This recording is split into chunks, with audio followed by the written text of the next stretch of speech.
has a gay politician, milk. And there's always parades. And, I grew up watching people in, like, assless chaps and, like, a bicycle, with, like, and right now, in Castro, there's a big-ass, like, rainbow flag, just, like, it's huge. And it's very open, and it's very welcoming. And regardless of all of the prejudices out there, they're very just kind of peacefully proud to be who they are. And so that's how I grew up. And my parents chose to move us there from Korea, so I think they're more liberal than most Korean parents. My dad's a musician, my mom's a traditional Korean dancer. Well, now we just all work at a burger joint, but so I have, had the luxury of having parents who weren't so vocal in making sure that I had that kind of, upbringing. Right. But I'm Catholic. I was, born and raised Catholic, so I have my beliefs, but I don't bully them and push them onto anybody else, But yeah, in Korea, I don't see that happening anytime soon. Especially same-sex marriage, or being openly gay on the street. Just having couples or parades. There was a parade though. There was a gay parade, gay and lesbian parade, in the summer of this year, early this year, in Itaewon, and it was blocks of and nobody. I didn't hear any reports of people picketing or violence, like kind of like outbursts and stuff like that, where people threw anything at them or cursed them. I think if anything at that point, because the parade was small enough that I think it's 5 years running now, but it was still kind of contained enough that Korean people in general, the heterosexual community, was just more curious, than feeling like, threatened. Yeah. Like it's taking over our society. Yeah. But I think once they start pushing for legislation to like change in same-sex marriage and that I think will be a different story. But I don't think that will come in until I'm 65. I don't know. We've been talking about this a lot all day. Do you have like a Well, it doesn't really pertain to me, like on my own personal thing. Although I certainly do believe in the right for it, but it's more kind of like it keeps coming up all the time. Yeah. It more just so now than ever. Yeah. Like over here, and it's then the time for it. I think. Yeah, I think, and I think a lot of the listeners as well are just kind of curious because they see certain idols, and I don't think it's as much as they get confused, but rather we question: do they realize that they're gay? Why are they still in denial? Like, do they realize that some of the things they do are like they're very, very comfortable doing some of the things that they're doing? You know what? Okay, that's okay. So when I went to Korea and I see straight up like guys that are my dad's age and they have their arms around each other. Yeah. And they're very touchy-feely. We know for certain they're more touchy-feely than, very touchy-feely. Let's say, like the guys from Japan. Yeah. Very touchy-feely. And the more drunk they are, the more touchy-feely they are. And I think that's just a difference in upbringing and culture, like where we have like the public baths and we just butt naked and rubbing each other's backs. I think that's what it is. Because I think in Korea, gay is just gay. I don't see that much of like the confusion. It's like swinging your door swinging both ways. I think just gay is just gay, and everything else is just really confidence in your masculinity and sexuality, and you're just kind of like touchy feely. Because all the guys I know that are Korean, I don't know, they like grab at each other. And I'm like, I'm like, okay, I guess they're gay, and they're not. It's really strange. Yeah. So then, what do you think about the ones that willingly wear wigs and do all that sort That's of just a cultural difference, and they were like the girly, they're on TV, and that's the norm, and the kind of the amount of acceptance for that, and to see it for what it is, and not kind of take it to a whole different, is any gay? It's unique to Asian TV.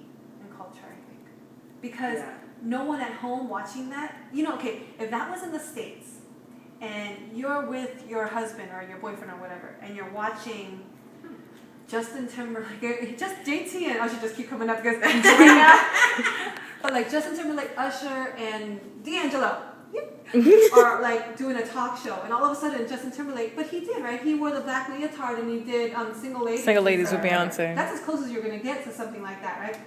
In Korea, they'll do that. Then the guy next to you, I think, the heterosexual guy next to you will feel a little uncomfortable, and then the girl's like, "What?" You know, in Korea, everybody's just comfortable watching that, and they just laugh. Mm-hmm. There's no question or doubt or like second guessing or. You know, like this threat of, is he trying to push this sort of like culture on me? It just is what it is. Like when the guy has a wig on and makeup on and da-da-da, it's literally kind of like Adam Sandler putting on Girly for that movie, yeah. Yeah. Mm-hmm. Yeah. It's just that. They're just more willing to do it every day on like shows. Because these not reality shows, what do you call the variety shows in Korea? I mean, there's so many of them. And they're always having to do something new and shocking and whatnot. That I guess they've just resorted to that. Yes. Because it happens every so often. I mean, those are some of people's favorite gifts, fans, is when they do these really outrageous, unusual looking things. When I first went to Korea, I'm like, and I asked my manager, I was like, why do I have to blow these candles out with my nose? Or, you know, why do I have to put ping pong balls in my mouth and try and blow them into a basket? You're like, why do I have to do that? Why do I have to take a piece of paper and blow it? And pass it and pass it around. Yeah, why do I have to do that? We would have to put shaving cream on our face and put as much on the person next to us, and that person would put on and so whoever got the most shaving cream to the end of the line won. Why would we have to do that? And they said because the public likes to see, you know, people in, you know, the celebrity world or whatever degrade themselves. Well, is the answer. They want to see that you're human. They want to see that you're willing. You're self-deprecating. So I was like, okay. Let me see how many ping pong balls I can get in my mouth. I put it in this like cup, you know. And then that's why people ask, like, how come you don't do TV anymore? You gotta fucking ask me why I don't have you watch TV. Like, I can't, because it's so stressful. Because the whole time you're there, you're thinking, how do I make people laugh? How do I make people laugh? How do I make people laugh? right. Because you're literally on TV in these variety shows with like 4 or 5 other people, and you're shooting for 5 hours for that 1 hour show. And so you literally have to, for 5 hours, talk nonstop so that they don't edit you and cut you out. It's very, very like. Which they do a lot of. Yeah. So a lot of the times, and then your managers are like, you know, the show aired and you're fucking not even on it. Why weren't you funny? I'm like, because I'm nobody's clown. I put more ping pong balls in my mouth. It's like, you know, I mean, there's people that were born to do it and they've got that natural talent for gabbing. So that ain't me. So You're like, yeah, no, fuck that. I wish I could, but I can't. I'm always like, cut. I'm on the editing room floor. Yeah. The funny thing is like with I look at in Korea how it is with some of these people on TV and how you think, oh, are they gay? And then I try to compare it to like American television or Hispanic television. And I think I find a lot of similarities. Yes, between Korean and Hispanic. Because in Hispanic television, if you're gay and you're on TV, as long as it's okay for you to get away with it, because normally people think he's an entertainer. They're like that. They endear themselves. They have a sensitive side. Yeah. And then also, if you're gay and you're on TV, as long as you're funny and you don't get political, you don't get serious about being gay. You don't push that agenda on. Yeah, they'll be okay. But to accept you, they don't accept it. But if you make it funny, they won't, they won't go after you. They'll tolerate it. Mind you, that's if you're entertainer. If you're movies, if you're actor, something that's a bit more serious, and you come out gay, forget it. Because it's very macho. Yeah. Yeah, there's a lot of macho pride in it, and you always fear of, your friends or fellow males just kind of like Your scarlet letter. You know, like, Yeah, like, oh, you know, Past he does that. that, like, you know.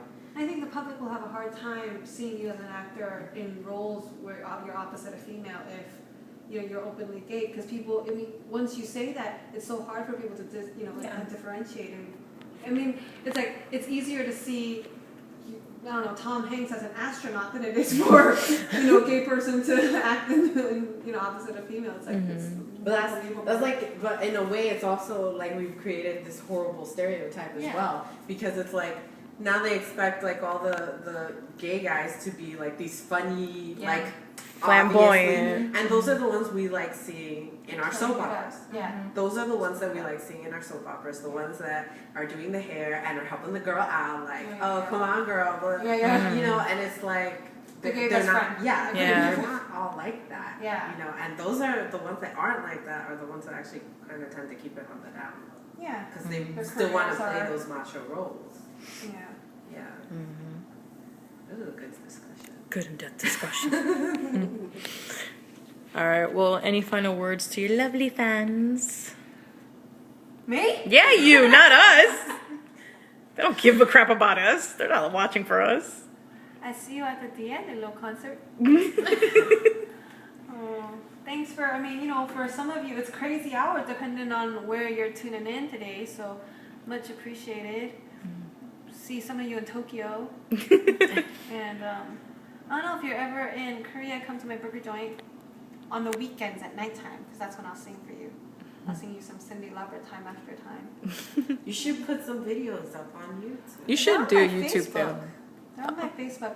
I'm old. I don't know how to make a YouTube channel and we'll run it for you. Because then if you don't actually want to do actual like albums and things anymore, then at least you can post your performances on YouTube and you can be YouTube famous. People have been telling me that for about a couple of years now. Maybe you can find somebody who knows how to do it. Okay, I'll try. So then that way, your people can keep up with you that way. Yeah. That would be kind of cool watching. Because there are people who like ask, like, what's J.ae doing? Yeah, I'm sorry. Stop it. I had a Facebook thing, and I had like J.ae, the Twitter thing, and I had a couple thousand people on there, and then I had broken up with my boyfriend, and I was like, I don't want him knowing what I'm doing, so I cut all that shit out. And then I opened my burger joint, so I made a Twitter that says J.ae's Burger on it, and so people don't know that's me.